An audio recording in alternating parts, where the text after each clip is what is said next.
احنا من سجنانه كنا يطلعوا لنا 10 عنده شيخ الشيخ منكس عقاله طلع سجينه والعالم هاي بجهنم ما رد الشيء هذا وضعتنا القديمه نجعم هذا تجعم القديمين حط زباله افتح الزباله حط يدوات يمشي حالك يطلع ابنك ما يمشي حالك ما يطلع ابنك ما رد الشيء هذا واذا حاجه يا سيدي لا يسحب الشرع واذا المحافظ يجينا تنسلف له ايوه حاج يعطينا عبر الدرج مشان هالصورة هاي سجن اسمه عبد الله الفواز الشبلي سجن مشان هالصورة الحكم 6 شهور صار له شهرين واحنا اليوم صار لنا 10 ايام نايمين برا 6 شهور الحكم وصار له شهرين مشان هالصورة احنا نريد السيد رئيس عمل الشرع يجينا جزاته انه شوفنا كان حياتي يدير منا المحافظ يدير منا فلان يجينا ليه جاي وزير يريد الوزير يجينا والمجرم على شيء ما يريد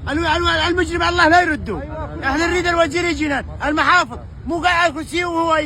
تعليمات يجي هنا يسمع الشعب عشان تسمع مشاهد الربو مشان يسمعنا مو يقعد على الكرسي